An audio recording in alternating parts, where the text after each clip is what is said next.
حضرت حلیمہ رضی اللہ عنہا فرماتی ہیں، جب میں حضرت محمد صلی اللہ علیہ وسلم کو ان کے والدین کے حوالے کرنے جا رہی تھی اور مکہ کے بالائی علاقے میں پہنچی تو آپ اچانک غائب ہو گئے، میں حواس باختہ ہو گئی۔ حلیمہ سعدیہ فرماتی ہیں، میں پریشانی کی حالت میں مکہ پہنچی۔ آپ کے دادا عبدالمطلب کے پاس پہنچتے ہی میں نے کہا، میں آج رات محمد صلی اللہ علیہ وسلم کو لے کر آ رہی تھی۔ جب میں بالائی علاقے میں پہنچی تو وہ اچانک کہیں گم ہو گئے۔ اب خدا کی قسم میں نہیں جانتی وہ کہاں ہیں۔ عبدالمطلب یہ سن کر فوراً کعبے کے پاس کھڑے ہو گئے۔ انہوں نے آپ کے مل جانے کے لیے دعا کی، پھر آپ کی تلاش میں روانہ ہو گئے۔ ان کے ساتھ ورقہ بن نوفل بھی تھے۔ غور سے دونوں تلاش کرتے کرتے تہامہ کی وادی میں پہنچے۔ ایک درخت کے نیچے انہیں ایک لڑکا کھڑا نظر آیا۔ اس درخت کی شاخیں بہت گھنی تھیں۔ حضرت عبدالمطلب رضی اللہ عنہ نے پوچھا، لڑکے تم کون ہو؟ حضور صلی اللہ علیہ وسلم چونکہ اس وقت تک قد نکال چکے تھے، اس لیے حضرت عبدالمطلب رضی اللہ عنہ پہچان نہ سکے۔ آپ کا قد تیزی سے بڑھ رہا تھا۔ جواب میں آپ صلی اللہ علیہ وسلم نے فرمایا، میں محمد بن عبداللہ بن عبدالمطلب ہوں۔ یہ سن کر حضرت عبدالمطلب رضی اللہ عنہ بولے، تم پر میری جان قربان، میں ہی تمہارا دادا عبدالمطلب ہوں۔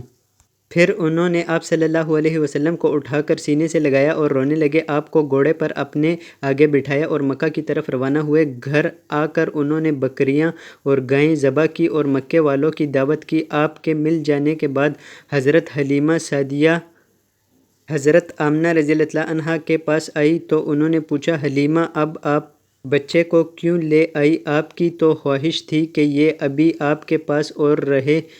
انہوں نے جواب دیا، یہ اب بڑے ہو گئے ہیں اور اللہ کی قسم میں اپنی ذمہ داری پوری کر چکی ہوں۔ میں خوف محسوس کرتی رہتی ہوں کہیں انہیں کوئی حادثہ پیش نہ آ جائے، انہیں آپ کے حوالے کرتی ہوں۔ حضرت آمنہ رضی اللہ عنہا کو یہ جواب سن کر حیرت ہوئی، بولی، مجھے سچ سچ بتاؤ ماجرا کیا ہے؟ تب انہوں نے سارا حال کہہ سنایا۔ حضرت حلیمہ نے دراصل کئی عجیب و غریب واقعات دیکھے تھے، ان واقعات کی وجہ سے وہ بہت پریشان ہو گئی تھی۔ پھر سینہ چاک کیے جانے والا واقعہ پیش آیا تو آپ کو فوری طور پر واپس کرنے پر مجبور ہو گئی۔ وہ چند واقعات حضرت حلیمہ رضی اللہ عنہا اس طرح بیان کرتی ہیں، ایک مرتبہ یہودیوں کی ایک جماعت میرے پاس سے گزری۔ یہ لوگ آسمانی کتاب تورات کو ماننے کا دعویٰ کرتے تھے۔ میں نے ان سے کہا، کیا آپ لوگ میرے اس بیٹے کے بارے میں کچھ بتا سکتے ہیں؟ ساتھ ہی میں نے حضور اکرم صلی اللہ علیہ وسلم کی پیدائش کے بارے میں انہیں تفصیلات سنائیں۔ یہودی تفصیلات سن کر آپس میں کہنے لگے، اس بچے کو قتل کر دینا چاہیے۔ یہ کہہ کر انہوں نے پوچھا، کیا یہ بچہ یتیم ہے؟ میں نے ان کی بات سن لی تھی کہ وہ ان کے قتل کا ارادہ کر رہے ہیں، تو میں نے جلدی سے اپنے شوہر کی طرف اشارہ کرتے ہوئے کہا، نہیں، یہ اس بچے کے باپ ہیں۔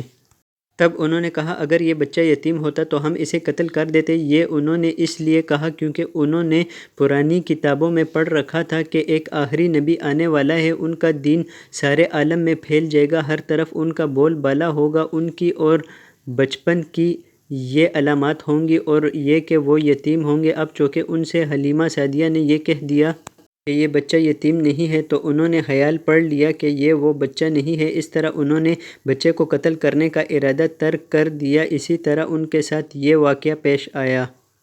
ایک مرتبہ وہ آپ کو اوقات کے میلے میں لے آئی۔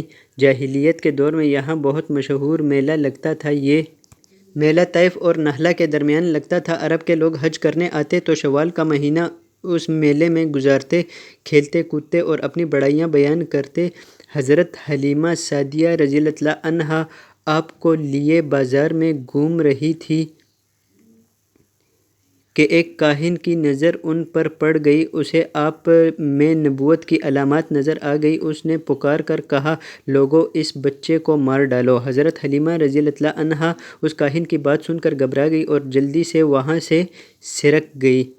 اس طرح اللہ تعالیٰ نے حضور صلی اللہ علیہ وسلم کی حفاظت فرمائی۔ میلے میں موجود لوگوں نے کاہن کی آواز سن کر ادھر ادھر دیکھا کہ کس بچے کو قتل کرنے کے لیے کہا گیا ہے، مگر انہیں وہاں کوئی بچہ نظر نہیں آیا۔ اب لوگ کاہن سے پوچھا، کیا بات ہے؟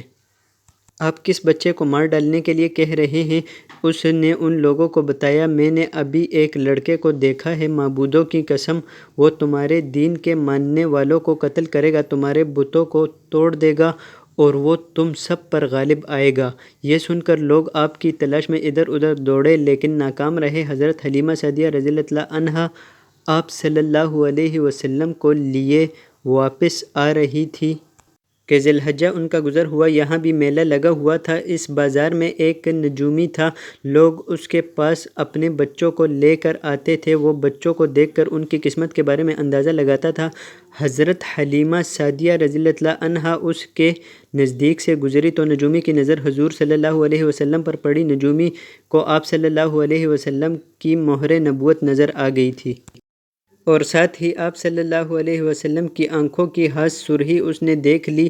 وہ چلا اٹھا، اے عرب کے لوگو، اس لڑکے کو قتل کر دو، یہ یقیناً تمہارے دین کے ماننے والوں کو قتل کرے گا، تمہارے بتوں کو توڑے گا اور تم پر غالب آ جائے گا۔ یہ کہتے ہوئے وہ آپ کی طرف جھپٹا، لیکن اسی وقت وہ پاگل ہو گیا اور اسی پاگل پن میں مر گیا۔ ایک اور واقعہ سیرت ابن ہشام میں ہے کہ حبشہ کی ایک جماعت حضور اکرم صلی اللہ علیہ وسلم کے پاس سے گزری۔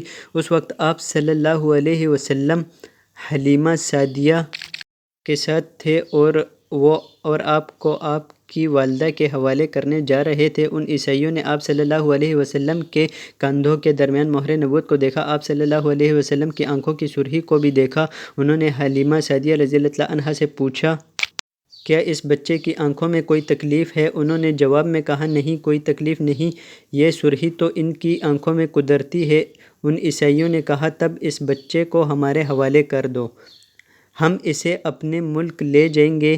یہ بچہ پیغمبر اور بڑی شان والا ہے، اس کے بارے میں ہم سب جانتے ہیں۔ حلیمہ سعدیہ رضی اللہ عنہا سنتے ہی وہاں سے جلدی سے چلی گئیں، یہاں تک کہ آپ صلی اللہ علیہ وسلم کو آپ صلی اللہ علیہ وسلم کی والدہ کے پاس پہنچا دیا۔ ان واقعات کے بعد حلیمہ سعدیہ رضی اللہ عنہا اور ان کے خاوند حارث نے فیصلہ کیا کہ اب بچے کو اپنے پاس نہیں رکھنا چاہیے۔ جب حضرت حلیمہ سعدیہ رضی اللہ عنہا نے آپ صلی اللہ علیہ وسلم کو حضرت آمنہ کے حوالے کر دیا، اس وقت آپ صلی اللہ علیہ وسلم کی عمر مبارک 6 سال تھی۔ ایک روایت میں ہے کہ اس وقت عمر شریف 5 سال تھی، ایک تیسری روایت کے مطابق عمر مبارک 6 سال ہو چکی تھی۔ اللہ تعالیٰ سے دعا ہے کہ اللہ پاک ہم سب کو نبی اکرم صلی اللہ علیہ وسلم کا سچا اور پکا عاشق بنائے، آمین ثم آمین۔ تو دوستو، امید کرتا ہوں آپ کو آج کی ویڈیو بہت پسند آئی ہوگی۔ اگر پسند آئی ہے تو چینل کو سبسکرائب کر دیجئے، کیونکہ اسی طرح کے واقعات میں آپ کے لیے لاتا رہتا ہوں۔ اللہ حافظ۔